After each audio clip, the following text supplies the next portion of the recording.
Boa noite, senhoras e senhores. Estamos aqui reunidos para darmos continuidade aos estudos a respeito da formação para terapeuta, coordenador e monitor em dependência química. Só um minutinho, vou dar acesso para o pessoal entrar aqui.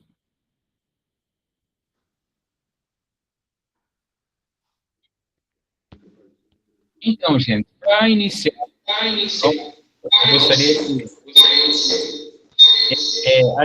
Admilson, faz favor, desliga o microfone, por gentileza, agora.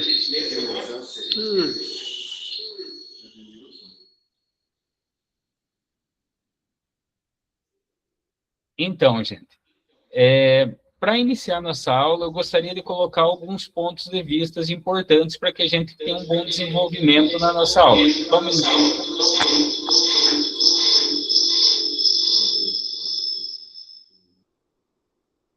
Já desliguei aqui, senhor Edmilson.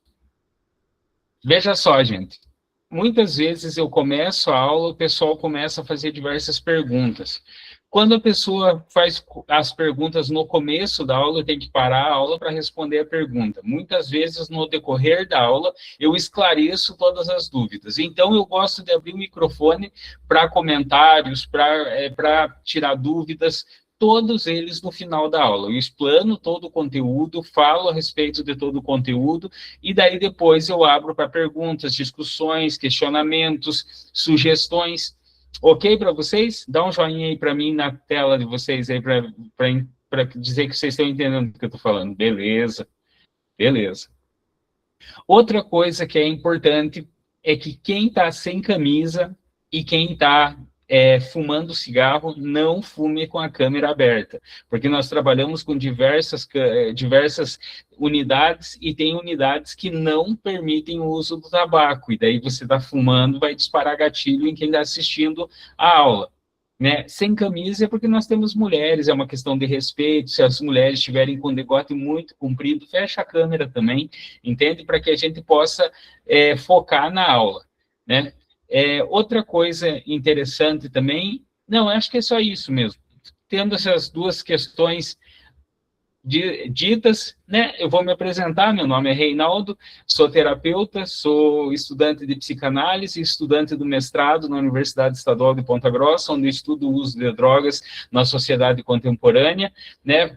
Vai fazer 3 anos agora que eu atuo como terapeuta, sou professor em História, licenciado pela Universidade Estadual de Ponta Grossa também, e a gente está na caminhada aí, porque nem sempre foi assim. Eu passei por um período de toxicodependência de 25 anos, só de crack eu usei 15 anos, e morei 6 anos na rua, em situação de rua.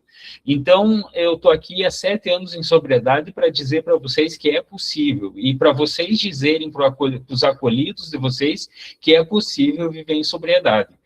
Baseado nisso, vamos para o nosso conteúdo, técnicas de aconselhamento e intervenção terapêutica. Hoje nós vamos conversar sobre escutativa, conversa assertiva, escutativa e empatia. Bora lá para a aula.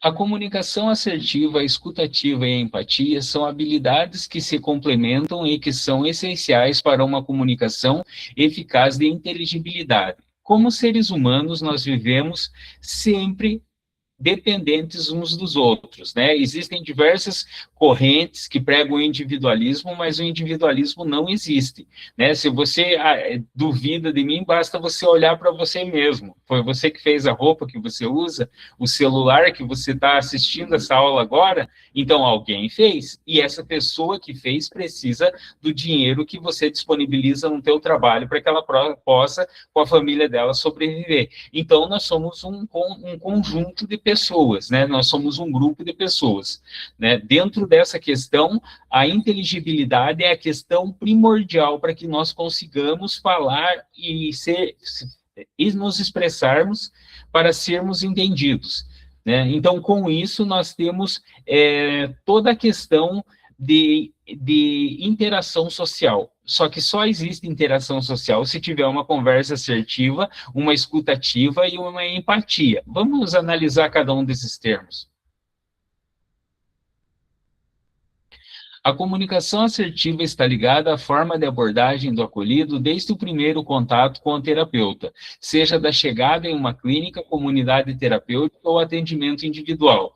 Veja só, gente, quando o acolhido chega, a coisa mais frustrante que tem para um acolhido chegar num local e não saber como ele funciona. Então, o primeiro contato é aquele contato afetivo, é aquele contato de dizer para ele que agora ele não está mais sozinho, e com isso, inserir ele dentro do contexto. Por exemplo, quantas vezes no dia o acolhido novo vem pedir cigarro para a pessoa errada, e isso frustra o acolhido, porque parece que ele não está sendo ouvido, fala, pô, ninguém me escuta, eu peço para o terapeuta não dá cigarro, eu peço para o monitor não dá cigarro. Isso tudo se resolve com uma conversa assertiva no primeiro momento, no primeiro contato. Olha, aqui você vai conseguir saber quando o teu tratamento vai acabar com tal pessoa, aqui medicamento é tal pessoa que é responsável, aqui quem dá cigarro é tal pessoa. Baseado nisso, nessa conversa assertiva, vai direcionar esse acolhido de uma forma que ele não vai ter intempéries no processo, ou seja, reduziu metade da problemática dele já.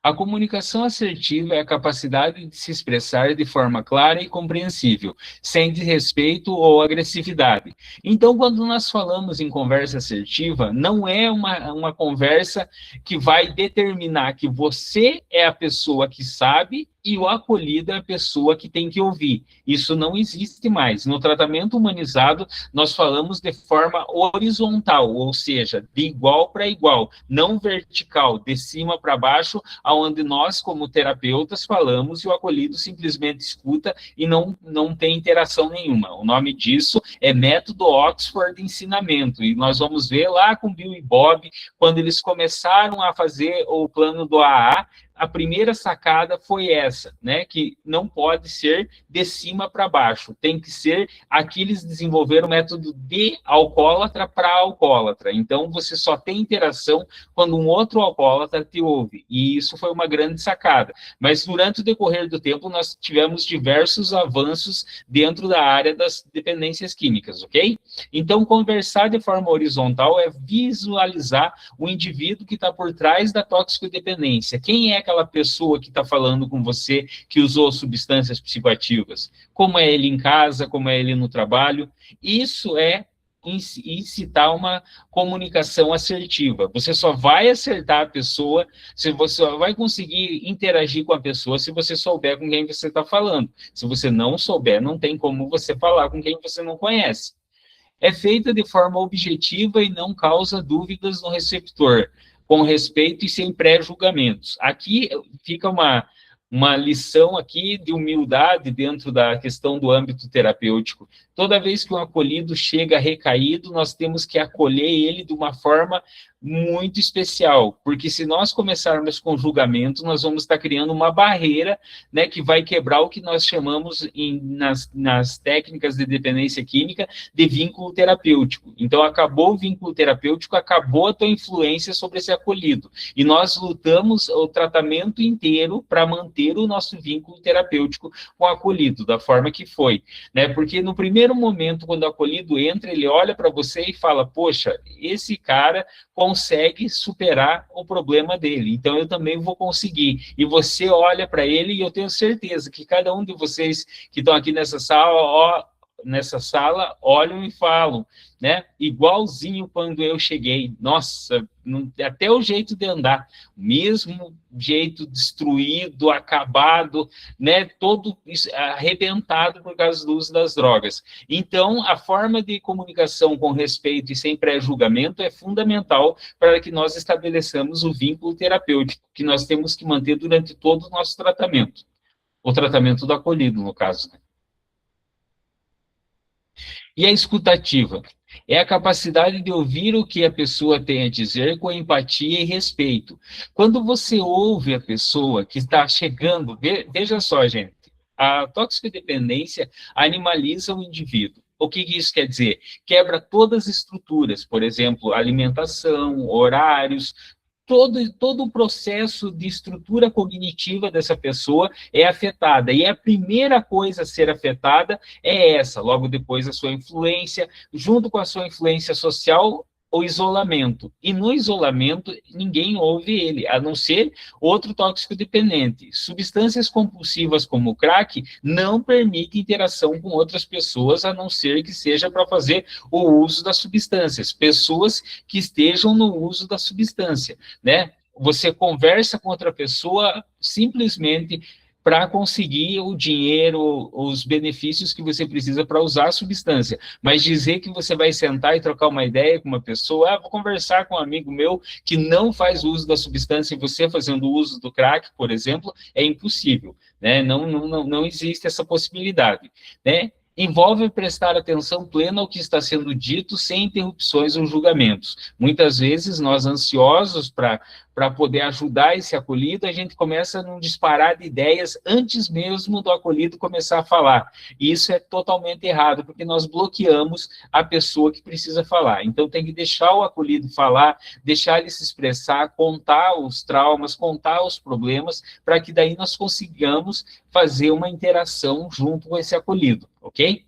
E é fundamental para a construção de relacionamentos sólidos. O relacionamento que eu falo aqui é o relacionamento profissional entre terapeuta e acolhido. Muitas pessoas, depois do tratamento, conseguem estabelecer vínculos de amizade com alguns acolhidos. E isso é depois do tratamento. Por quê? Porque uma clínica de reabilitação, uma comunidade terapêutica é uma UTI para toxicodependentes. Então, você está na UTI convidando o cara para jogar bola, convidando o cara para trocar ideia.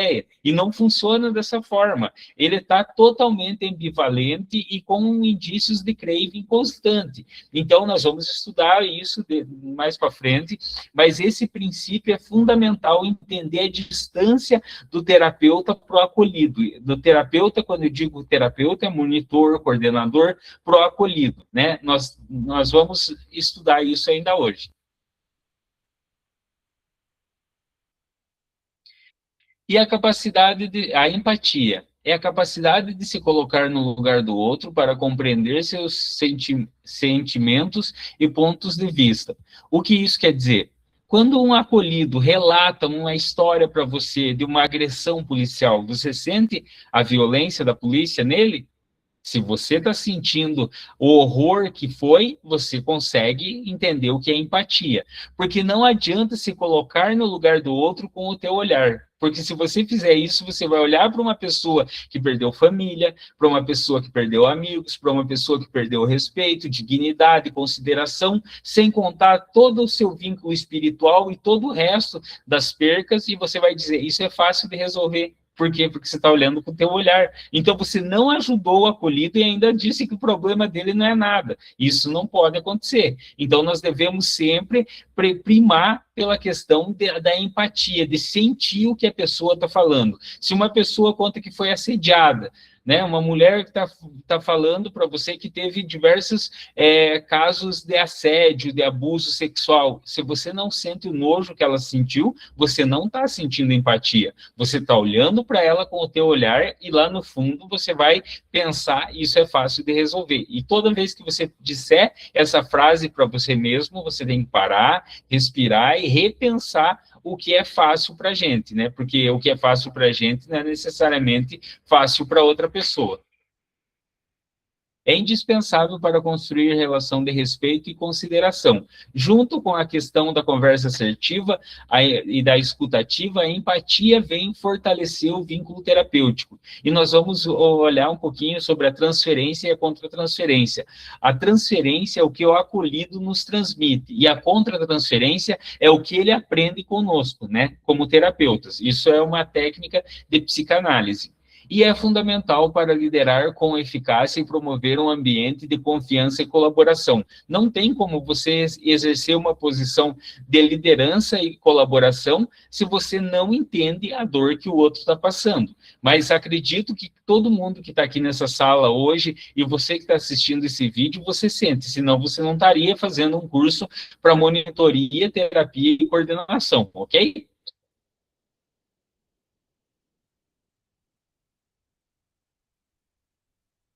Essas habilidades são importantes para resolver conflitos, alinhar expectativas e fortalecer relações interpessoais.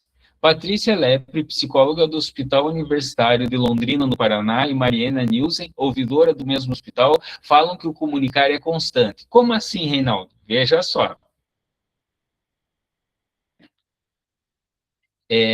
Quando o pai chega em casa e a mãe está grávida, e ele chega, ai, meu filhinho lindo, e o neném está de 3 meses, o que o neném faz? Ele não chuta? Então, ele está se comunicando. Comunicar é constante desde o nascimento, desde a da nossa essência, né? A mãe fala com o filho, ou a mãe está estressada, o filho começa a agitar na barriga. É o que ele está se comunicando com a mãe a partir desse comunicar constante. A comunicação assertiva vai atingir um resultado satisfatório se o que está sendo comunicado está sendo ouvido. Ouvir não é escutar, é sentir o que está acontecendo. Como eu falei, se uma pessoa conta para você as relações que ela teve na infância com a família, você vê ela chutando bola com os amigos dela, você vê ela... vocês estão conseguindo entender esse sentimento? É isso que é ouvir, é isso que é escutativa, conversa assertiva e empatia. A escutativa não tem a ver com ouvir bem, está ligado a colocar-se no lugar do outro e é um esvaziamento de si mesmo e estar disposto a ouvir verdadeiramente. Ouvir e escutar. O que eu gostaria que fizessem por mim? Veja só, gente, como é interessante. Se uma pessoa chega para a gente e fala, peraí, só um minutinho.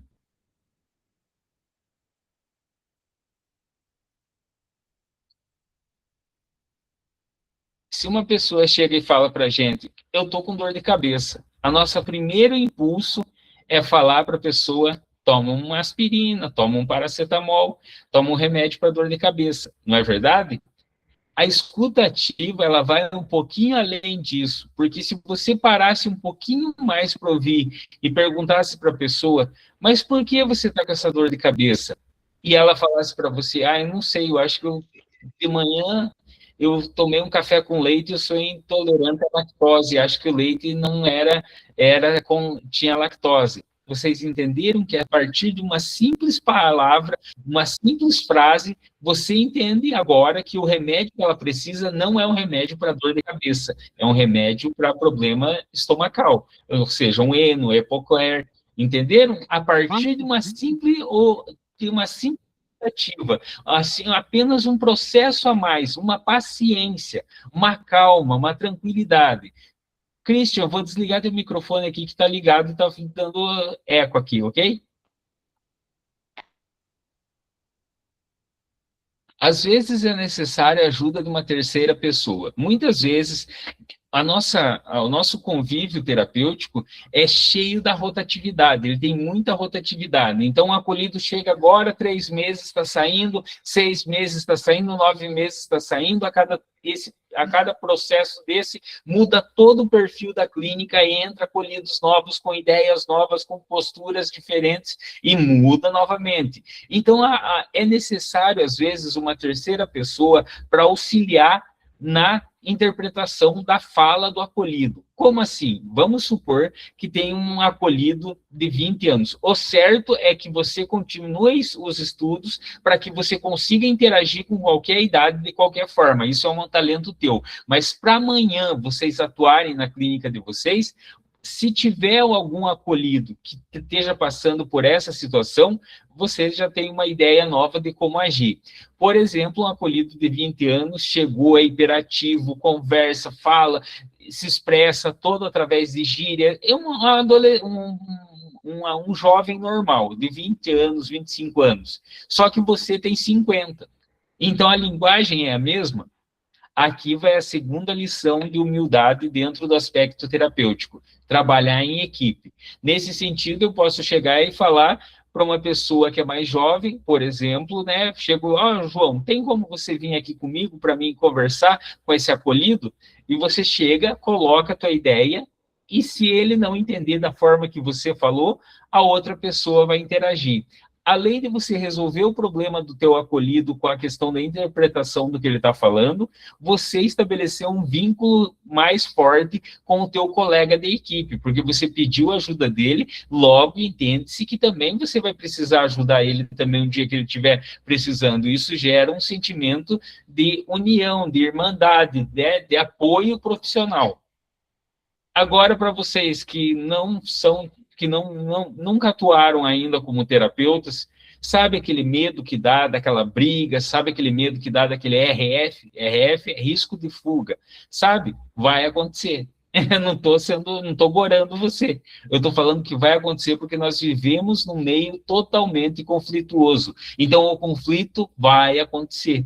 Então, vai acontecer seja hoje, seja amanhã, seja depois. Então, você não precisa ficar ansioso. Basta lembrar disso aqui. Professor. Quando o conflito... Pois não, Christian. É o Thierry que está aqui com o celular do Christian. Ah, beleza, tranquilo. Só fecha o microfone, senão fica fazendo um chiado aqui para mim, ok? Tá bom. Valeu. Então, ele vai acontecer, o conflito vai acontecer. E quando ele acontecer, você precisa lembrar de uma simples prática. Qual é a tarefa? Vamos colocar um exemplo bem prático. Quando eu citar alguns nomes na aula, é porque são os nomes que eu estou vendo aqui na minha câmera. Eu não tenho acesso a todas as câmeras, senão eu tenho que ficar mudando de página aqui para abrir as outras câmeras. Mas vamos supor que eu falei para o Elias que ele precisava, na laboterapia dele, no trabalho que ele vai desempenhar no dia dele, catar as bitucas dos bituqueiros, limpar todas as bitucas da CT, da clínica.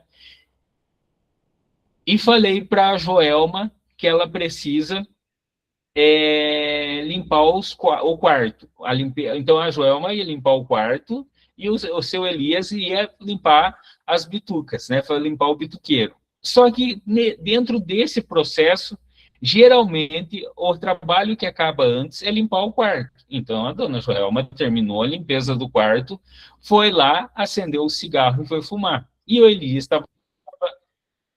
Wellington, por gentileza, eu vou explanar todo o conteúdo. Você anota a questão, a hora que eu terminar a explanação do conteúdo, você entra com a pergunta, é o primeiro a perguntar, ok? Beleza. Então, veja só. Então, ela pega, termina de fumar enquanto o Elias está limpando as bitucas, joga a bituca do cigarro e cai para fora do cinzeiro. E o Elias, nervoso porque estava limpando as bitucas, falou para ela: "Ô, Joelma, faz favor, pega essa bituca aqui e põe no cinzeiro." E ela se sentiu totalmente ofendida, porque ela falou bem assim: "Eu ia pegar mesmo, mas agora que você falou, eu não vou." E começa aqui uma discussão. Um terapeuta experiente já, ele não vai chegar e vai falar: "Pô, vocês estão brigando por causa de uma bituca de cigarro, nós temos tanta coisa importante aqui para fazer, você tem que ver a tua recuperação." Vai dar um esporro de uma lição moral, né? Vai falar um monte. O terapeuta experiente que ia pegar e ia se perguntar qual é a tarefa que era para ser feita. Limpar o bituqueiro, limpar o quarto. O quarto está limpo. Ele vai lá, termina de juntar as bitucas, pega e joga no lixo, olha para os dois e fala: "Acabou a discussão aqui porque a tarefa está feita, acabou." Eles iam olhar que tiraram o terapeuta da situação dele, né, do que ele estava fazendo para ir resolver um problema que é banal. Ele pegou, terminou o processo da disciplina que tinha que ser feita e ainda não brigou com ninguém. Gente, a palavra, ela comove, mas o exemplo arrasta. Eles iam ficar totalmente constrangidos diante dessa situação e a discussão acabou aqui. Entenderam? Estão conseguindo entender? Dá um joinha aí para mim, gente. Aí, obrigado.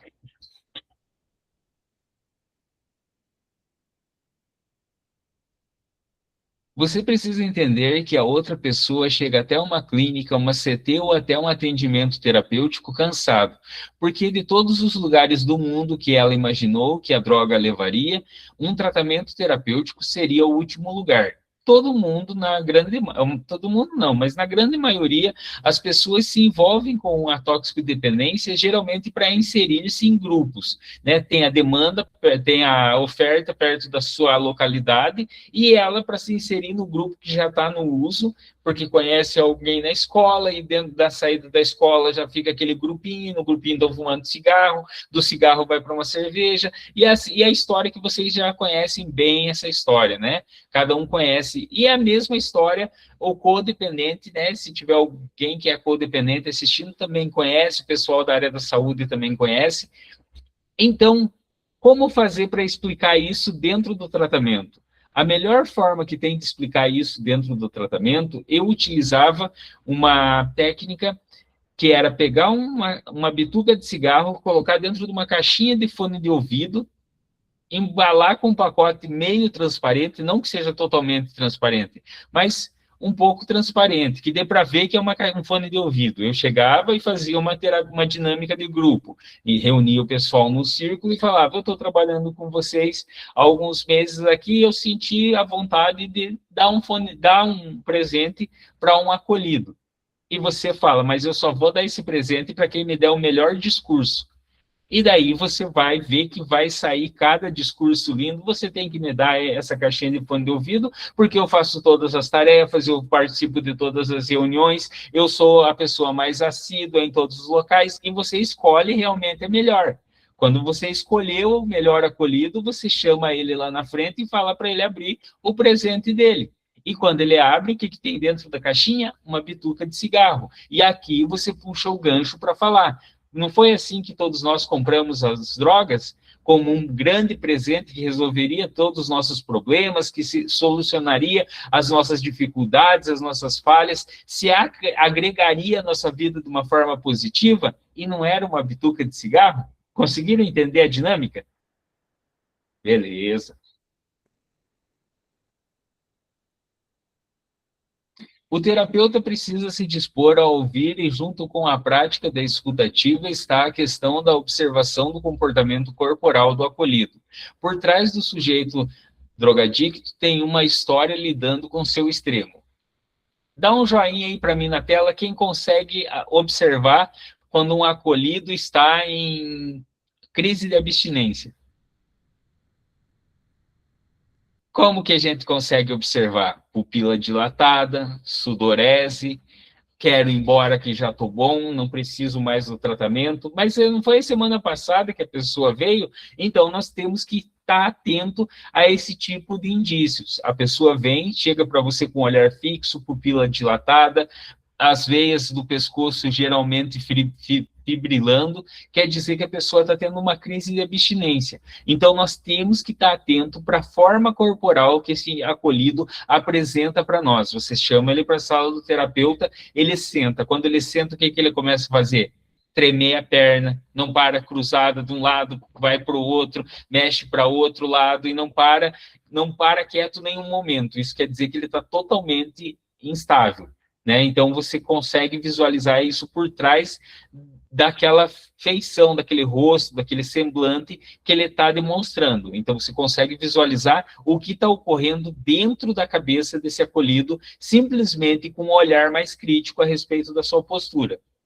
E trabalhar em equipe é saber a hora de sair de cena. É fundamental para um atendimento eficiente.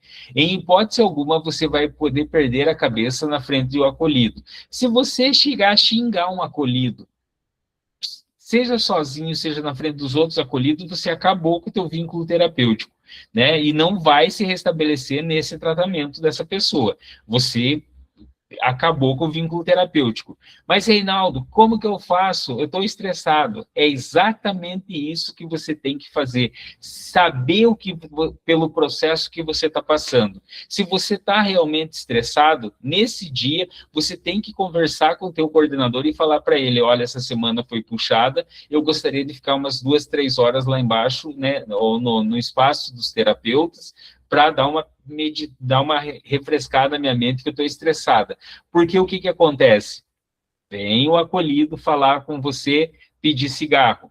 Depois de 2 horas, você falou para ele que não é, ele vem de novo, e vem de novo, e vem de novo. Isso vai irritando. Agora, vamos colocar que você está com a mulher com uma doença, você está com os teus filhos, estão passando necessidade na escola de materiais, e você não está na época de você receber, e você está totalmente surtado porque você faz plantão de 12 horas, 7 dias da semana e tem um dia de folga. Entende? Então você está totalmente estressado. Ou você pode fazer a terceira lição de humildade. Qual que é a terceira lição de humildade? Envolve a equipe e é pedir, por exemplo, Matheus, eu não aguento mais o Wellington me pedindo cigarro. Hoje, tem condição de você falar para ele que é para ele, que não é comigo que pega o cigarro, porque eu já falei 1000 vezes com ele. Então, isso faz com que ocorra uma universalização e você fortaleça o teu vínculo, resolva o teu problema e ainda assim consiga exercer a função terapêutica humanizadora.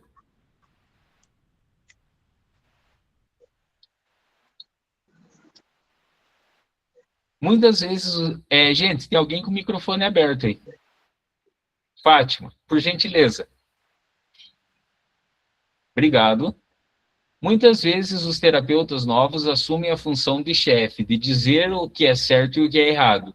A função do terapeuta é colocar-se no lugar do outro como um mediador e não como um juiz. Então, eu vejo a visão, se fosse para representar num desenho, eu vejo o terapeuta como uma ponte que liga o indivíduo à sobriedade. Então, nós somos a ponte, só que quem passa essa ponte é o acolhido. Então, nós não podemos empurrar esse acolhido no sentido de pegar e acelerar o processo de uma forma exacerbada, errada. Nós temos que ter o aspecto humanizador, entender com conversa assertiva, escutativa e empatia como o processo desse acolhido está se desenvolvendo. Ele está andando mais lento, então eu acompanho ele no andar mais lento, não acelero ele para andar mais rápido, é acompanhar ele até que ele desenvolva um processo mais dinâmico, e isso vai acontecer. E essa é a grande maravilha de trabalhar como terapeuta. Você olha uma pessoa um dia, ela está atravessando o espelho, né? Nós falamos essa linguagem dentro da terapia, né? Está atravessando o espelho, ou seja, ele já não está consciente do que está acontecendo. A maioria dos nossos acolhidos que chegam em treinamento involuntário chegam exatamente nesse estado, atravessando o espelho com crise com craving, né? Que é uma fissura extrema, com problema. Uma semana depois, ele está sentado com a perna cruzada, olhando para você. Veja, politicamente não é assim que se pensa. Você fala, caramba, o cara estava tomando vinagre achando que era que suco, agora o cara está discutindo política. E essa é a maravilha da plasticidade do nosso cérebro e uma das grandezas de Deus aqui na Terra, né? Veja só, ele consegue ir, voltar e fluir. Outra questão importante é a postura. Veja só, não estar no celular, computador. Veja só, gente, vocês estão contando para mim que vocês sofreram um abuso na infância, que foi de uma pessoa conhecida. Vamos colocar um caso bem trágico aqui, que o tio molestou você, e você está falando para a pessoa, e a pessoa está assim, é verdade, Tem condição de uma pessoa se liberar, falar, se expressar para uma pessoa que está assim? Não, né? Então, não tem como ficar no celular nem no computador na hora dos atendimentos. Se o computador estiver disponibilizando materiais para você trabalhar, ok, mas não mexendo em qualquer outra coisa que não seja prestar atenção só no que o acolhido está falando. Outra coisa que é, cuidado com a escrita das evoluções terapêuticas, das anamneses, são documentos que a Receita e que a Vigilância Sanitária vai pedir. A evolução terapêutica vai pedir a anamnese, vai pedir o PTI, Plano Terapêutico Individual, e esses documentos você tem que ter. Então, procura escrever com uma letra bonitinha, até porque é horrível, e eu não sei se já aconteceu com vocês, mas quando um terapeuta, na nossa profissão também tem alta rotatividade, um terapeuta sai, outro dia entra outro, outra semana entra outro, então se você não faz um trabalho bem feitinho, bem bonitinho, e eu vou lá trabalhar, e eu não fiz, e o Ayrton vai trabalhar, o que ele vai ter que fazer? A anamnese de volta. E daí o acolhido fala, meu Deus, eu estou aqui há 2 meses, já passou 3 terapeutas fazendo anamnese. Eu nunca contei para o padre o que eu estou passando na minha vida, eu já contei para 3 pessoas que eu nunca vi na minha vida. Entenderam a importância de fazer um material bem elaborado, bem, né, que seja um documento, que ateste o teu profissionalismo. Outra coisa, vocês estão se formando aí daqui a um tempo, procura tirar e pedir numa gráfica para fazer um carimbo com o teu nome, com o número da CRT, você faz a evolução terapêutica, carimba, assina, é bonito, deixa o material top, ok? Profissional.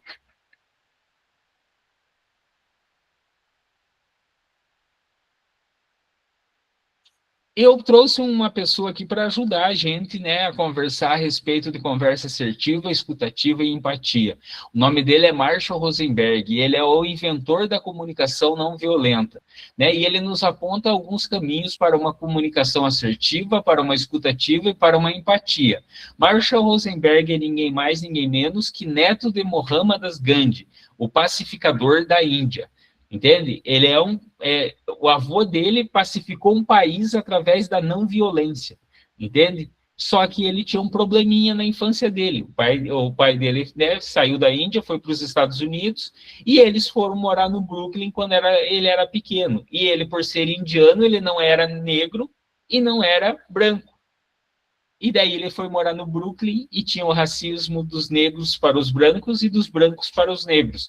Então, quando ele saía de casa para ir para a escola, ele apanhava por não ser negro. E quando ele voltava da escola para casa, ele apanhava por não ser branco. Entende? Então, o pai dele pegou e levou ele para fazer os ensinamentos com o avô dele, só que, infelizmente, Gandhi foi assassinado, né? Levou um tiro das pessoas que fazia parte do projeto dele. Então, ele inventou a comunicação não violenta. E veja só, isso é tão importante, gente, é tão importante, que quando Afeganistão e Síria vão entrar em confronto, chamam pessoas que trabalham a comunicação não violenta que Gandhi inventou para tentar pacificar o movimento. Através da conversa, 2 países iam guerrear e acabam fazendo paz a partir da fala. Entenderam como conversa assertiva, escutativa e empatia é importante? Vamos lá. Ele fala que a violência passiva alimenta a violência física. O que isso quer dizer? Muitas vezes, dentro da comunidade, existem diversos tipos de linguagem. A pior linguagem que tem é a que envolve apelido, que envolve o que nós chamamos hoje de bullying, né? Então, vamos supor que uma pessoa chega aqui e fala para mim, daí, professor Barbudo, se eu conheço a pessoa e eu dei intimidade para a pessoa falar, eu vou falar, beleza, tudo bem. Mas se alguém fala para mim que eu nunca vi na minha vida, vai gerar uma violência passiva. O que é uma violência passiva? Não é alguma coisa que eu falaria para a pessoa, xingaria a pessoa e nem agrediria a pessoa, mas vai despertar um sentimento dentro de mim de reserva com relação a essa pessoa. E se nós formos estudar programa de prevenção à recaída, o que ele nos ensina? Que a reserva gera negação e a negação a recaída. Entenderam? Então, a violência passiva é aquele acolhido que chega e os outros começam, daí gordinho, ou 4 olhos, esse tipo de coisa tem que acabar, né? E é muito legal porque pode acabar de uma forma saudável. Como isso acaba de uma forma saudável? Com uma terapia de grupo que vocês vão aprender a fazer, conversando a respeito do que as pessoas acham a respeito do seu nome, para restituir o nome. Veja só, na toxicodependência ativa nós perdemos nome, respeito, consideração, e aqui é um ótimo momento para resgatar isso. Como resgatar isso? A partir de agora, todo mundo se chama pelo nome. Depois de uma psicoterapia em grupo, todo mundo passa a se chamar novamente pelo nome. Ah, Reinaldo, mas o meu nome é Alberto e o meu pai também é Alberto, então me chamam de Júnior. Não é disso que eu estou falando. Vocês entenderam do que eu estou falando, né, gente? Eu estou falando de apelidos pejorativos que vão denegrir a imagem da pessoa, né?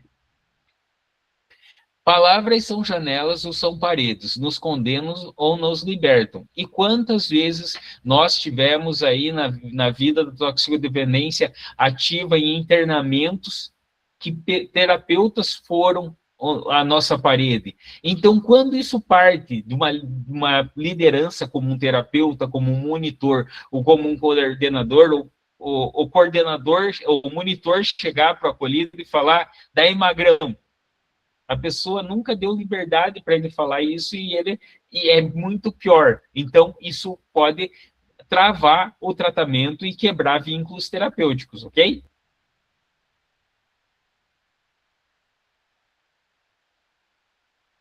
Gostamos de dar e de receber, de conversarmos, de interagir uns com os outros, mas o que nos desliga dessa natureza? A nossa linguagem, a forma como nós nos expressamos. Precisamos de uma forma de comunicação que nos leve ao entendimento do outro para que o outro deixe de ser um estranho a nós. Nós somos animais totalmente territorialistas, gente. Então, quando nós sentimos-nos acuados, nós despertamos um senso de alerta que primeiramente, lá na pré-história, nos proporcionou continuarmos vivos. Mas veja como é interessante hoje, e aqui e agora. Se eu pergunto, quer ver, eu vou perguntar. Edmar, você está aí? Você está me ouvindo? Você pode abrir o microfone para mim? Boa noite, estou ouvindo sim. Então, Edmar, se eu chego e falo para você, Edmar, tem um cara querendo falar aí com você, o que você pensa?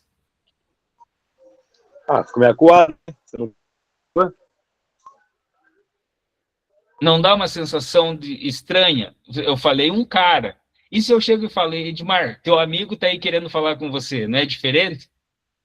Pô, é meu amigo, é meu conhecido, né? Não é verdade? Então, obrigado, Edmar, pela participação. Nada. Então vejam só, quando nós nos referimos ao outro como outro, se torna agressivo, se torna uma suspeita. E nós não caminhamos em suspeita como seres humanos, nós temos que ter certeza para caminhar.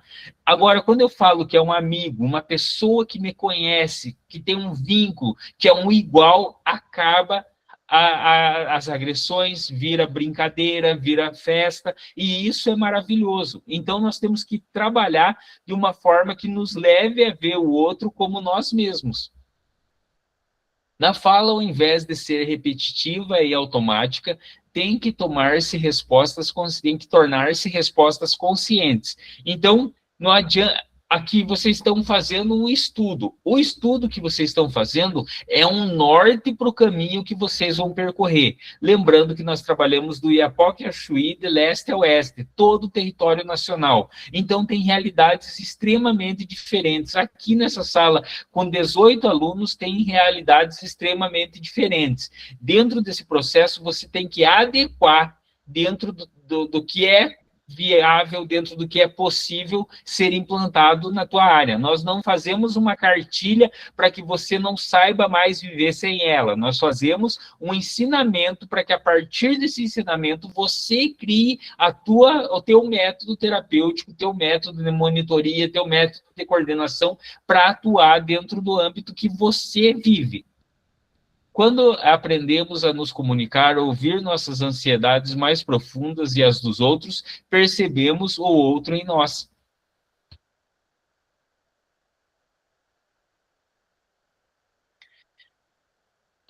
Uma das coisas, é uma coisa muito importante a gente deixar claro que nós não queremos nada da pessoa, a não ser uma coisa: ouvir e ser ouvido.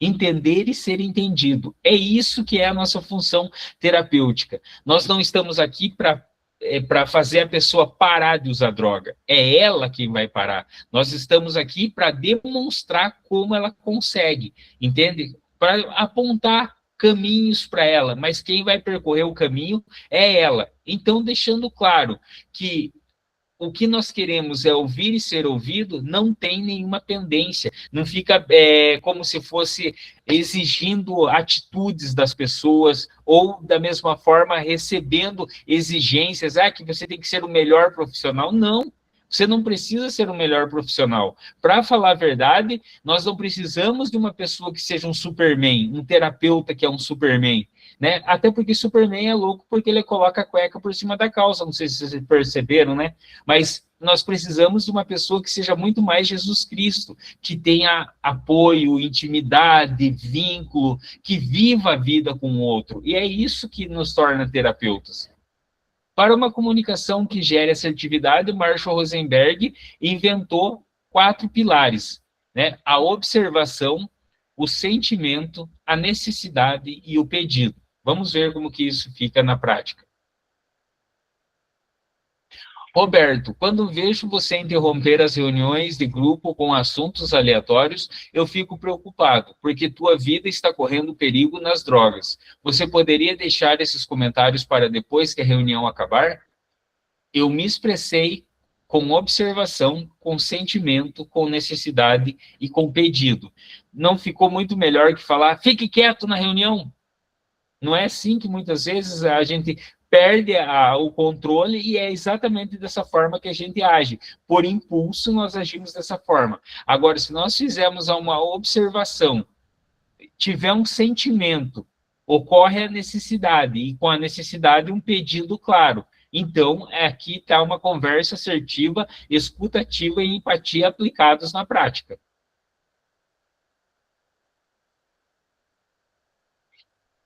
Essa abordagem serve para tratar relacionamentos íntimos, familiares, escolares, de organizações e instituições, terapia e aconselhamentos e negociações comerciais. A comunicação não violenta nos ajuda a nos ligarmos a nós mesmos e uns aos outros. Reformular a maneira como nós nos expressamos e escutamos possibilita uma ligação empática ao próximo. Agora eu gostaria que vocês, no 3, eu vou contar até 3. 1, 2, 3. Quando eu contar no 3, vocês abrem o microfone de vocês e leem observação, sentimento, necessidade e pedido. Vamos lá? 1, 2, 3. Agora.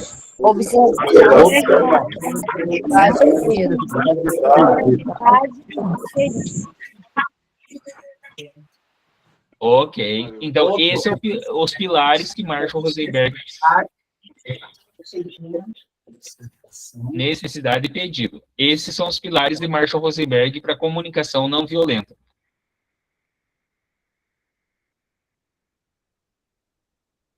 Certas formas de comunicação nos alienam de nosso estado compassivo natural. A maior delas é o julgamento. Não julgueis para que não seja julgado, pois com o mesmo critério com que julgardes, sereis julgados. Julgamentos moralizantes, como você é preguiçoso, o teu problema é ser egoísta, você é um ignorante, desperta sentimentos de culpa, insulto, depreciação, rotulação, críticas, comparações e diagnósticos, sendo formas de julgamentos moralizantes. Gente, não existe nada pior que você chegar num local para fazer um tratamento e você ter uma pessoa que comece a te julgar, comece a dizer que você é incapaz, que você não vai conseguir. E quantos de nós já tivemos terapeutas assim, que em vez de se tornarem uma ponte para nós conseguirmos a nossa ascensão dentro da sobriedade, se tornaram uma parede, onde nós não conseguimos ultrapassar. Entende? Então, aqui fica o nosso olhar de restituir todo esse processo que foi nos tirado muitas vezes, diversas vezes, por diversas vezes foi nos tirado esse processo de conseguir. Então, eu digo para vocês agora, todos nós somos capazes, né? Ninguém é melhor que ninguém, nós temos que ser melhor que nós mesmos a cada dia, mas não melhor que o outro.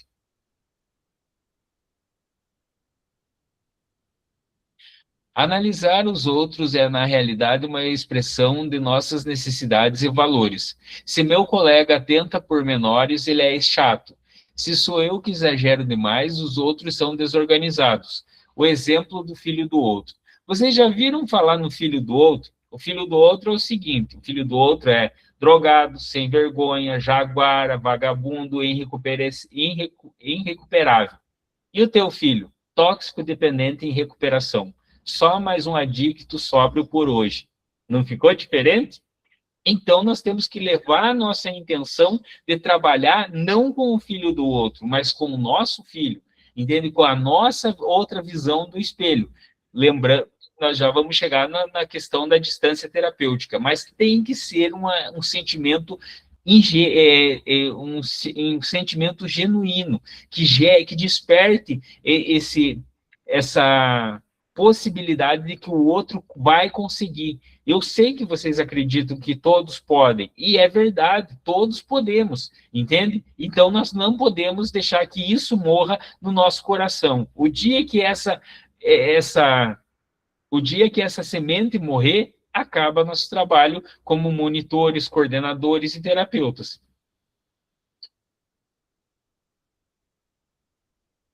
Classificar e julgar pessoas estimula a violência. Veja só, gente, nós vivemos numa sociedade violenta. Vamos colocar o exemplo dos filmes de ação. Vocês já ouviram falar em Júlio César, imperador romano? Dá um joinha aí para mim. Então, gente, ele criou uma política no Império Romano, porque estava tendo muitos problemas administrativos no Império. Ele criou uma política chamada pão e circo. Dentro dessa política, ele dava pão para as pessoas e inventou o que todos nós conhecemos, que é o Coliseu, que é o local onde as pessoas iam para serem mortas, para que outras pessoas visualizassem isso. E agora eu coloco para vocês uma questão bem interessante: o filme de ação. Nós assistimos um filme de ação toda segunda e todo sábado, Tela Quente e Supercine, certo? Nós assistimos um filme de ação e nós nos perguntamos: quando que o mocinho vai matar o bandido? Não é a mesma política de pão e circo?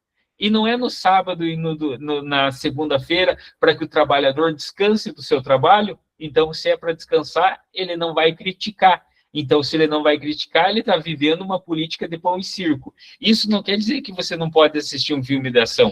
Quer dizer que você tem que olhar com um olhar crítico. Um filme de ação, geralmente, um irmão está matando o outro irmão, né? Ah, mas são casos diferentes. Quem somos nós para julgar o que é certo e o que é errado? Então, nós estamos falando que é permitido, de alguma forma, que alguém mate a outra pessoa. Pior, se chegar no final do filme e o mocinho não matar o bandido, nós olhamos para a televisão e o que a gente fala? Como é que eu perdi meu tempo assistindo essa... Não é verdade? Então, é exatamente dessa forma que nós devemos olhar o filme de ação, com um olhar crítico, se trazer com esse olhar crítico, onde irmão está matando irmão, você consegue estabelecer um vínculo legal dentro dessa perspectiva do filme.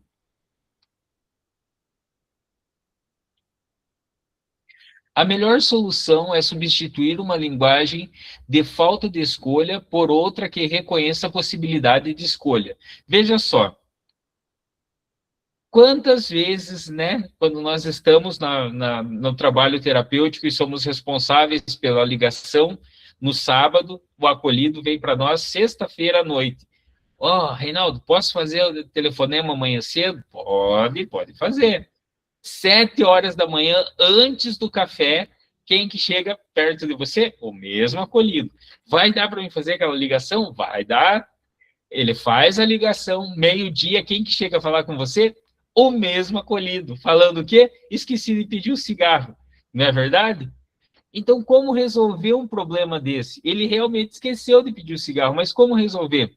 Ó, parece que estou impedindo você de falar com a tua família, mas na verdade estamos aqui em 30 internos e eu estou dando a oportunidade de todos falarem com os seus familiares, ok? Se sobrar tempo depois de todos falarem, aí conversamos. Aí eu não digo, aí você pode ligar, aí conversamos. Porque daí, dentro desse período, você pode fazer uma análise da personalidade da pessoa, uma análise crítica a respeito de como ele vai se portar. Se ele pegar e ouvir e falar, não, tá bom, beleza. Quando acabar as ligações, ele vir conversar com você, você pode, porque não tem nenhum problema se pegar o telefone e você falar, olha, o seu Mário esqueceu de pedir o cigarro, tem como você mandar para ele? Não tem problema nenhum. Agora, ele ficou durante o dia todo falando um monte, fazendo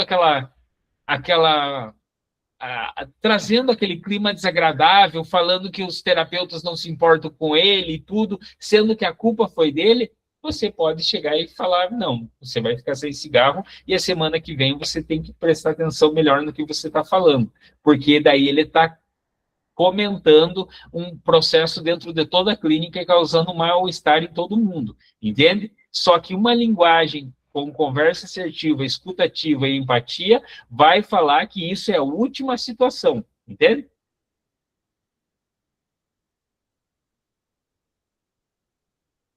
Você não pode mudar o outro, mas mudar algumas formas de pensar e agir podem sensibilizar o outro, seja como pais, professores, administradores e agora como terapeutas. Se pensarmos que devemos mudar o outro ou que somos responsáveis por suas mudanças, estamos equivocados e devemos perceber se não estamos exigindo demais do outro. Muitas vezes nós sofremos o que Stanner, Miller e Ronick falam a respeito do reflexo de endireitamento. O que é o reflexo de endireitamento? Porque eu parei da forma que eu parei e como eu parei, todo mundo tem que parar. Se não for assim, não tem como parar. Então, daí você começa a exigir as coisas da pessoa que você fez. E não é você que está trilhando a caminhada, é ele que tem que trilhar a caminhada. Então, nós não devemos exigir a ferro e fogo exatamente. Vocês estão conseguindo entender que existe uma dimensão dentro desse processo, não é só a exigência. A exigência vem acompanhada da responsabilidade de dar o caminho. Se você dá o caminho, aí você consegue estabelecer uma ligação. Agora, se você só critica, aí entra nos julgamentos. E daí você está agindo de uma forma que vai contra o tratamento humanizado. Devemos observar sem avaliar. Segundo J. Krishnamurti, filósofo indiano, a observação sem avaliação é a mais elevada forma da inteligência humana. Para a maioria de nós, é difícil fazer observações que sejam isentas de julgamentos, críticas ou outras formas de análise sobre as pessoas. Aqui eu trouxe uma tabela para vocês. Eu vou ler o primeiro, mas eu gostaria que vocês dessem uma lida depois nessa tabela aqui. Se ficar alguma dúvida, vocês podem perguntar para mim no meu particular, ok? Geralmente está bem claro, né? Ó, usar o verbo ser sem indicar que a pessoa que avalia aceita a responsabilidade pela avaliação. Você não perguntou para a pessoa se ela quer a tua avaliação ou não. Você simplesmente fala, você é generoso demais. Agora, se for isso aqui totalmente com uma avaliação, você está avaliando a pessoa. Agora, veja, sem avaliação, quando vejo você dar para os outros todo o dinheiro do teu almoço, eu acho que você está sendo generoso demais. Você falou a mesma coisa de uma forma completamente diferente. E é exatamente isso que faz a diferença. E vocês vão entender isso quando a gente for estudar feedback de aprimoramento, que é quando você vai dar o feedback para a família, para a equipe, a forma que você se expressa é muito importante, ok? Daí fica ali os outros exemplos para vocês verem. Se der tempo, eu volto na aula no final. As palavras somente, nunca e jamais são expressões que denotam formas excludentes de colocação. Em suma, a comunicação assertiva, escutativa e empatia são linguagens dinâmicas que desestimulam generalizações estáticas e preconcebidas, que acabam gerando comunicação e ações agressivas e violentas. Então, para finalizar essa aula, eu apresento para vocês 3 desafios. O principal desafio encontrado é se dispor a escutar, entendendo que o que você ouve deve ser sentido com uma empatia verdadeira. Então, é difícil você se liberar de todos os seus sentimentos, de todo o seu dia. Veja só, nós estamos falando de uma clínica com 30, 60, 100 acolhidos, né? Se for uma Fazenda Esperança, são 120 acolhidos, entende? Às vezes para 1, 2, 3 terapeutas, ou seja, o tempo é corrido, mas ouvir significa se desprender de si. Esquecer o que você acha a respeito do que a pessoa está te falando e ouvir o que ela tem para te dizer. Se você ouvir dessa forma, desprendido, você vai se ligar a isso, mas isso só acontece se você se dispor a ouvir verdadeiramente. E isso é um processo terapêutico teu. Você precisa se dispor a ouvir, senão não tem escuta ativa. Você deve possuir uma autocrítica e deve fazer uma autoanálise. Somente assim será capaz de devolver a demanda de seu acolhido e conseguir abordar o que ele precisa de uma forma atenuada. Então, o acolhido, ele chega... Nós vamos estudar na próxima aula, se eu não me engano, o movimento de pré-contemplação. A pré-contemplação é o indivíduo que não quer o tratamento, ele ainda não se olhou, ele ainda não se percebeu como um tóxico dependente. E ele chega num disparar de ideias. Se você não tiver totalmente coeso dentro do teu ser, dentro da tua estrutura, você não consegue responder à demanda dele. Ele vem perguntar 1000 coisas e você vai ficar totalmente perdido se você não tiver certeza clara das coisas que você quer. Para isso é extremamente necessário ter uma autorreflexão, uma autoanálise crítica, se perguntar: por que eu estou aqui? Por que eu quero fazer o curso de terapeuta? Por que eu preciso sentir essa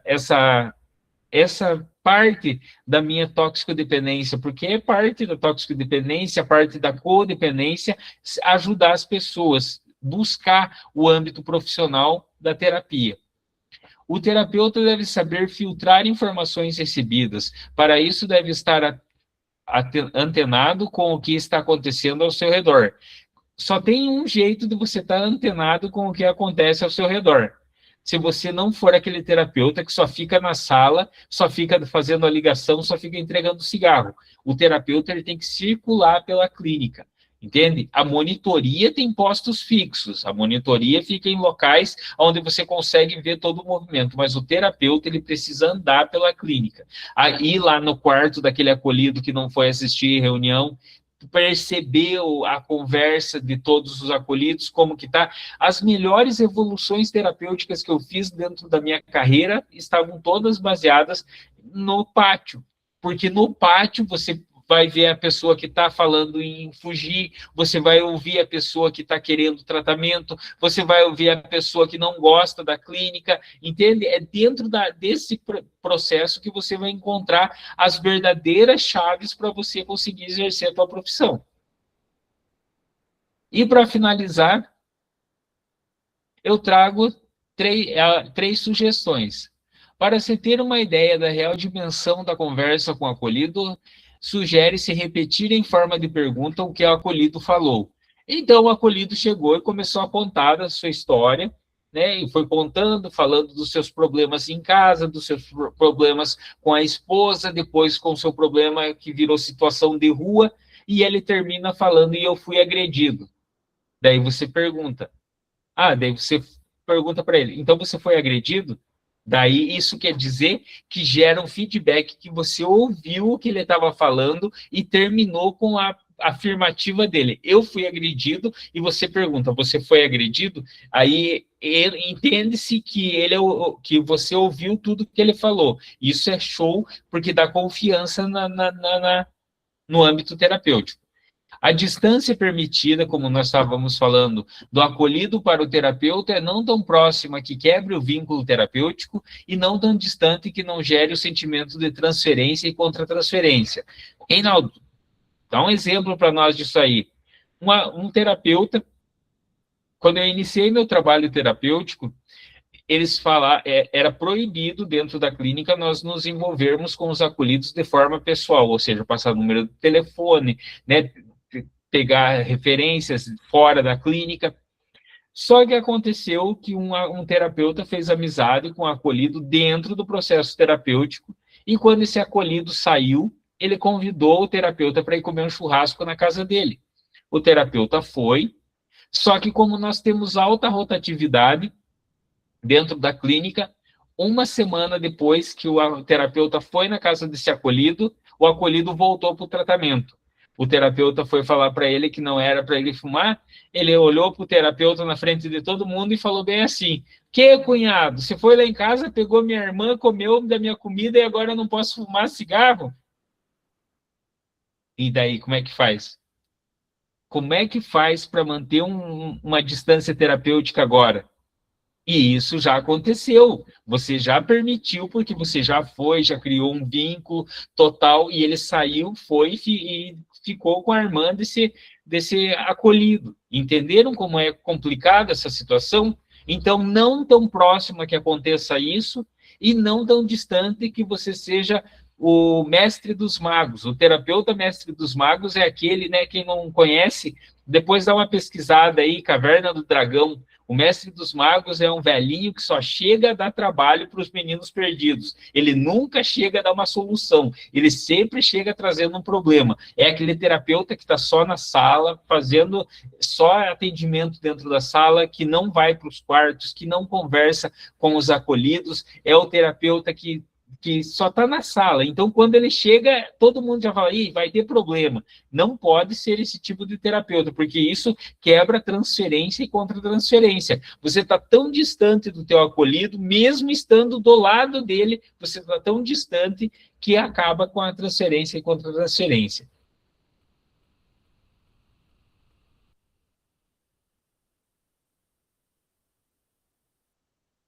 Gente, muito obrigado por terem me ouvido até agora. E agora sim eu abro o microfone para o Wellington começar as colocações dele e a gente vai conversar aí agora até o final da aula um pouquinho para ver o que vocês acharam da aula, o que vocês passaram, se passaram por isso, se não passaram. Eu gostaria que vocês falassem agora um pouco. Wellington, por gentileza. Boa noite, professor. Boa noite. Sou o Gabriel, mais um adicto em recuperação. Eu sou o monitor de uma unidade aqui em Itapecerica da Serra. Legal. E teve uma situação aí que ocorreu aqui mais cedo aqui, referente até a esse título da reunião que o senhor está dando para a gente, essa palestra aí. Que tem um acolhido aqui, que ele é psiquiátrico, certo? E ele tem uma certa dificuldade para aceitar, ele já está aqui já há 6, 7 meses, se eu não me engano. E tem outras situações aqui psiquiátricas também que não dão tanto trabalho quanto ele, entendeu? Que, tipo, ele tem um certo controle para cigarro, entende? E a gente controla, entendeu? Só que ele fuma um cigarro atrás do outro, ele não consegue aceitar. Eu queria uma ajuda da parte do senhor aí para estar me auxiliando aí, para me fazer da maneira correta possível, para mim não usar nenhuma palavra errada, entendeu? Para mim não deixar ele para baixo. Olha, para falar a verdade, é assim, dentro de todo o trabalho terapêutico existem as normas da clínica. Então, quais são as Sim, normas da exatamente. clínica? A norma da clínica é disponibilizar uma carteira de cigarro por dia. Então, a conversa assertiva fala que você precisa sentar com esse acolhido, olhar o olho no olho dele e falar, olha, eu preciso te falar uma coisa pela última vez. A gente só pode disponibilizar para você uma carteira de cigarro por dia, se essa for a norma da clínica. Não, a clínica libera quantas carteiras de cigarro ele pedir. Beleza, então libera o cigarro para ele fumar, porque ele está se sentindo nervoso nesse processo. Depois, à medida que for passando o tempo, vai retirando, vai falando para ele diminuir, e ele mesmo, à medida que vai melhorando, vai sentir isso. Mas o que não pode fugir é do quadro interno da clínica. Como que é esse quadro gerencial da clínica? A clínica permite ou não permite o cigarro? Então, permite sim. É um maço por dia, esse mesmo padrão que o senhor falou, citou, entendeu? Só que é o seguinte, como ele é psiquiátrico e tem outros pacientes também que são psiquiátricos também, são controlados. Então, a gente não solta, tipo, um maço na mão dele, porque ele vai fumar tudo de uma vez e vai acabar, entendeu? E quando Sim, acabar, ele vai se frustrar, não vai aceitar e vai implorar até a vai. gente tentar arrumar um outro, só que nem o senhor falou, como é as normas e regras da casa, é um maço por dia, entendeu? Então, para a gente não deixar uma situação assim desagradável, vamos se dizer, é a forma que a gente trata aqui os pacientes que são psiquiátricos, são controlados, só que por esse motivo aí, ocorreu até uma desavença aqui mais ou menos, mas isso não vem ao caso, E eu também queria tirar uma dúvida também, que eu tenho o meu professor que é terapeuta, muito meu amigo e meu padrinho, que quando tem algum paciente com dor de cabeça ou dores irrelevantes, né? Ele fala assim, o paciente fala que não quer ir para reunião. Eu queria tirar essa dúvida também, não quer ir para reunião. E ele usa sempre o mesmo exemplo, que se ele vai ter dor dentro do quarto, ele vai ter dor dentro da sala de reunião também. É errado usar esse tipo de palavra para o paciente? Depende, olha, você tem que entender um processo. Depende do acolhido. O acolhido, você conhece o acolhido. Você está fazendo terapia, está fazendo a monitoria do acolhido. O acolhido faz isso todo dia como um motivo de não assistir a reunião? Então, eu não falo só em si mas em geral, entendeu? Para tipo, não chegar a um ponto de comparação. Porque se a gente deixar um acolhido dentro do quarto com dor, automaticamente, se no caso amanhã, um exemplo, outro paciente que aparecer com dor também vai querer se comparar, entendeu? Para não gerar uma situação desagradável. É Assim, errado eu também. acho que é que depende, é que é isso que eu estou falando. Depende. Se você conhece o acolhido e ele todo dia fica com dor na hora da reunião, você, claro, que vai entender que ele está fazendo isso para não assistir a reunião. Só que existe um porém, né? Se a pessoa estiver realmente doente, ela precisa descansar sim. Entende? Então tem essa questão, depende da. É isso que eu estou falando. Isso é muito do tato teu como terapeuta, como monitor. Se você está diariamente com essa pessoa e sempre no dia da reunião, por exemplo, tem jogo de futebol, ela vai jogar, mas chegou a hora da reunião, ela fica doente. Daí você vai entender que a pessoa está manipulando você. Agora, chegou um acolhido novo, e eu permitiria que ele ficasse até saber o que realmente ele tem. Entende? Porque eu não sei se ele tem realmente, se ele está realmente ou não com problema. E se ele tiver e eu estiver fazendo isso, eu não estou fazendo um trabalho humanizado. Entende? Você conseguiu entender mais ou menos? Então, vocês estão vendo, gente, a importância que tem de conhecer o acolhido com quem a gente está trabalhando, porque se você conhece a pessoa, se você vive com a pessoa realmente, você sabe quando ela está falando a verdade e quando ela está mentindo, entende? Porque se é todo dia que a pessoa está com dor, você vai entender. Entende? Você vai saber que é mentira. Agora, se esporadicamente aparece um caso lá, a pessoa, hoje eu não estou legal, e a pessoa frequenta todo dia as reuniões, por que ela ia falar que não está bem? Entendeu? Então depende de quem é o acolhido. Positivo. Muito obrigado, doutor, professor, pela ajuda, viu? Agora tem um Espero que eu amigo meu possa, que ele tá. Não compreendi. espero que eu possa ter ajudado. Muito obrigado. Tem um colega meu aqui também, aqui da unidade também, que ele tá querendo tirar uma dúvida com o senhor. Só um minutinho, tá bom? Ok. Olá, boa noite, tudo bem? Meu nome é Alisson, sou mais uma dica de recuperação, né? Eu trabalho na área, sou enfermeiro padrão, tenho 2 anos em pós-saúde mental, porém hoje eu me encontro internado onde o Gabriel se encontra também. Eu passei por uma situação, professor, um pouco que parecida na onde eu atendia, né? Eu sou responsável técnico de uma unidade em Itu. E o que acontece?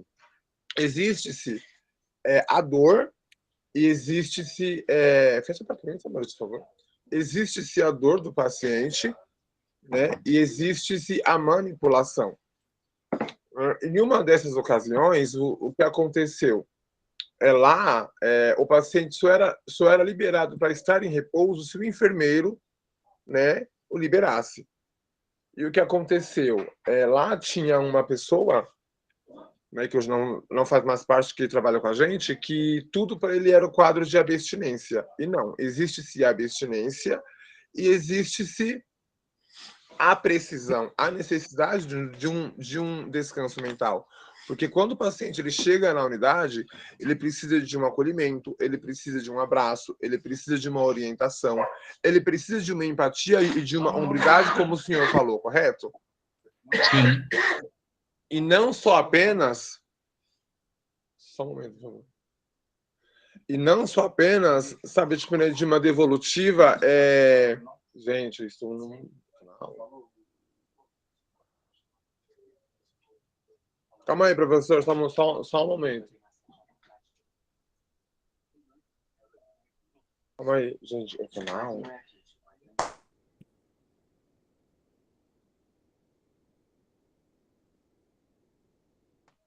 Obrigado, professor. Eu peço perdão, tá bom? Voltando à minha pergunta,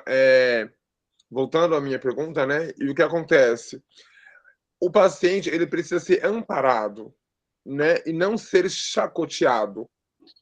E o que eu quero dizer com o senhor, para o senhor, e ver também se o senhor pode me orientar até melhor, porque assim, esse paciente, o nome dele é Fiber, e ele também tinha mania de tomar muito café. Né? E ele tinha várias dores de cabeça por conta do café. A medicação dele, eu soltava para ele após o fechamento da unidade, porque ele tomava o café e logo após eu dava a medicação para ele, o psicotrópico, para que ele fosse repousar. Em uma dessas ocasiões, esse paciente ele surtou querendo o café e eu estava de folga. Foi aonde não deram o café para ele, foi aonde teve uma contenção medicamentosa para com o mesmo, e eu soube e intervi. A pergunta que eu faço para o senhor é: eu fiz errado em ter intervido e ter trago o paciente para perto de mim, como já estava mais, né? Então, veja só, você disse que o dia que você não foi, eles não deram café para ele. Isso. E ele teve um surto por conta desse café. E como você trouxe ele para você, que você falou, o que você fez? Na unidade, ele sempre foi liberado a tomar o cafezinho dele pós a medicação. Só que ele era o único paciente que tinha acesso ao café, porque a mãe dele levava o café para ele, né? O nome dele é Flyber. E quando ele não toma o café de verdade, ele surtava. E ele surta de quebrar as coisas, porque ele quer o cafezinho dele. Eu trouxe ele para perto de mim com o café, porque ele sem o café não dá. Então é assim, eu entendo que, independentemente de café, né, ou cigarro, são os mesmos, né? Tem os mesmos graus de psiquiatria. Porém, quando a gente trata o paciente com uma devolutiva, com uma assertividade, sem ser arrogante e sem ter a prepotência na voz, tudo fica mais fácil e mais certo. Com certeza. Porque o paciente que está sendo tratado, ele não vai se sentir coagido pela nossa falácia, pela nossa fala. Ele vai se sentir amparado. Ele vai falar: não, o Alisson falou que não dá porque ele está ocupado trocando medicação. Talvez mais tarde ele me dá. E não falar o não ríspido, né? Tipo, eu não vou te dar o café, eu não vou te dar o cigarro, né? Mas eu gostei muito da sua aula, tá bom? Tô aprendendo bastante, tá? Cada dia que a gente passa, a gente aprende mais e mais. Então, eu acredito que você deu a resposta já. Porque você falou que dentro da clínica, porque dentro da clínica você falou que já tinha norma instituída que esse acolhido pode tomar café por causa de uma determinação psiquiátrica, médica. Então já tá determinado. Então, quem não fez o que era para ser feito não foi o acolhido, foi a equipe que falhou dentro desse processo. Você já estava como uma norma que era para ser feito, então você fez certo. Você pegou e deu o café para ele, porque está instituído que era para dar o café. Então não tem como questionar. Entende? Não deram por maldade, às vezes por falar: esse cara aí toma café todo dia, hoje vai ficar sem café, na maldade, e daí gerou todo esse transtorno, porque já estava instituído. Às vezes o acolhido aceita ser internado com algumas condições específicas dentro do internamento, e a clínica aceita. Se a clínica aceitar, é norma da clínica, não tem como você impor outra coisa, entende? Já está certo, ok? Ok, eu tenho outra pergunta também para o senhor. Espero que você possa me responder, tá bom? Claro. Como posso falar para o senhor? Existe-se a diferença das divergências terapêuticas e psicológicas ou não? Para falar a verdade, isso aí é um trabalho de equipe entre a clínica. Você entendeu na aula quando eu falei que nós trabalhamos em equipe, né? Nós trabalhamos multi, inter e transdisciplinar.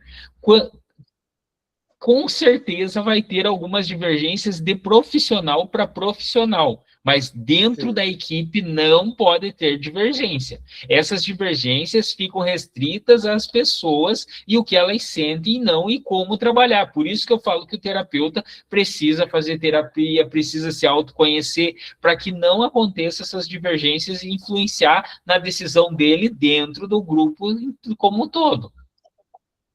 Sim, é porque assim, o que acontece.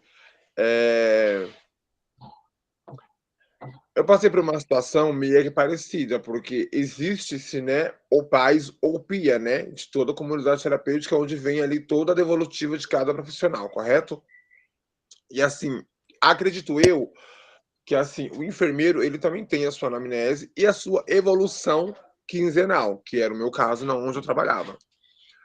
Em uma das minhas evoluções, eu fiz uma devolutiva positiva do paciente, dando a alta dele. Não que eu dou a alta, mas sim carimbei, assinei e pronto. Porque para mim ele estava apto a voltar, né, aos seus afazeres na sociedade e na sua casa para com seu bem-estar. Só que o meu colega de trabalho, onde eu trabalhava também, fez a prova devolutiva do mesmo paciente, alegando que não. E aí teve uma certa divergência, só que assim, eu fiz a minha devolutiva, o psicólogo fez a dele, o terapeuta fez a dele e o psiquiatra fez a dele. A minha do terapeuta e do psiquiatra bateram-se. A do psicólogo não. O senhor Então, acha que é isso é maravilhoso, isso é um material maravilhoso para se trabalhar, porque você pode conversar com esse psicólogo. Só assim que a gente consegue interagir. Daí fala, mas por que você não quis dar a alta para ele? Daí o psicólogo olha para você e fala, porque ele estava tentando se matar ontem. Porque dentro da equipe pode conversar, mas eu estou falando sério. Eu estou falando sério. Daí o psicólogo vem com uma dessa, e daí como é que faz? Faz rever o quadro de toda a equipe. Gente, eu falei, se matar não é uma coisa impossível de acontecer, não. Eu já peguei um acolhido meu completamente apagado no chão com os pulsos cortados, entende? Então, mas pro psicólogo ele pode ter falado isso, e para ninguém ele pode ter escondido, e isso pode reverter uma nova avaliação. Agora, se entrar no confronto pessoal, é isso que eu falei, tem que ser em equipe, porque se entrar no confronto pessoal, fica o quê? A maioria decidiu por essa forma, mas se entrar num consenso, ok, ó. Se entrar num consenso, pode ser discutido por que o psicólogo colocar como um estudo de caso. Entende? Nós vamos ver estudo de caso também. Mas ok? obrigado, viu? Eu que agradeço. Professor. Tá bom. E obrigado aí pelas orientações e a aula, tá? Gostei. Obrigado, eu que agradeço. Até a Gratidão. próxima. Até a próxima. Gente, mais alguém tem alguma pergunta, alguma sugestão? Quer contar que se passou por um processo? Alguém aí não quer contar que não passou por um processo terapêutico humanizado, que não teve conversa assertiva, escutativa e empatia?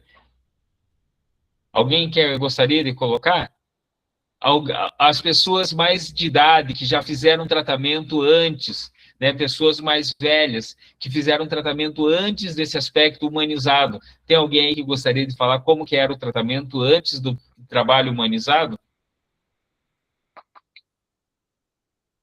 Bom, gente, eu vou falar para vocês que eu já fiquei internado numa clínica em 99, que tinha um porrete, uma mansa louco escrito sobriedade, entende? Então, eu peguei a última fase no Brasil, aqui na minha cidade, ainda do eletrochoque para controle, por causa que ainda estava surgindo o diazepam, estava acabando de sair o diazepam, a carbamazepina.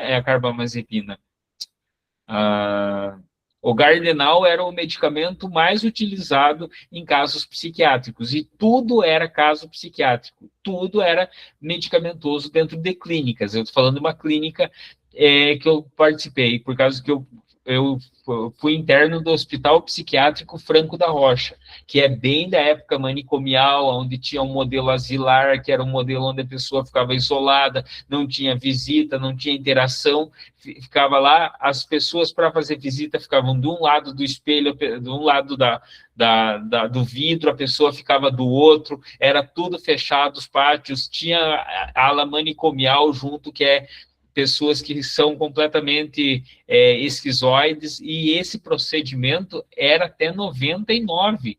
Eu estou falando historicamente de um período de 30 anos, era ontem isso estava acontecendo. E hoje nós temos todo esse trabalho que vocês vão aprender e vão visualizar aqui dentro dessa graduação, que é maravilhoso, que é o trabalho humanizado. Então, gente, esse é o pontapé inicial de uma trajetória de luta, entende? Nunca digam que vocês são vencedores, digam que vocês são guerreiros. O vencedor não perde mais, e nós podemos perder. O guerreiro luta, sempre está lutando. E é dessa forma que nós devemos encarar a nossa toxicodependência, né? Para que quando colarem aqueles pregos naquela madeira, a gente possa dizer, eu venci, hoje eu venci, e nada mais vai me derrubar. Ok?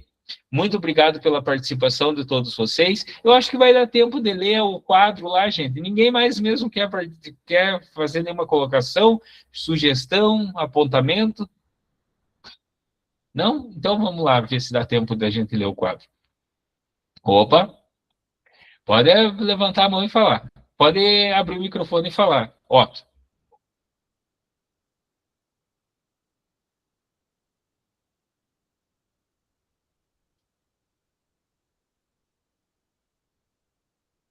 Boa noite a todos. Boa noite. Professor, em relação lá, até anotei aqui, para não deixar passar em branco, sobre a discussão lá da bituca, aquele exemplo que o senhor deu. Né? A humildade sempre será mais válida do que a razão, né? Então, aquele terapeuta, na minha opinião, ele serviu de exemplo, né, para ambos discutindo. Né? Mostrou o melhor caminho na prática e utileza. Como se deve Exatamente. comportar um profissional, né? Interessante. O senhor deu lá em relação à bituca. Ok, muito obrigado, Otto.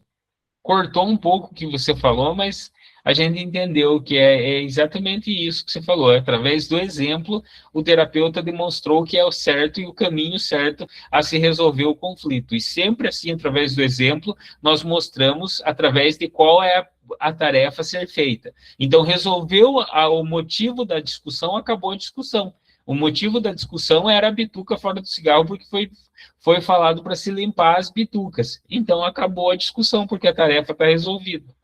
Gente, muito obrigado pela participação de vocês, uma boa noite e até a nossa próxima aula, ok? Boa noite, professor. Um bom descanso a todos. Boa noite. Boa noite, professor. Boa Ótima Boa noite, aula. boa noite, professor. Boa noite, boa noite. Também. Boa noite. Boa noite, professor. Graças a todos. Boa noite. Boa noite. Boa noite.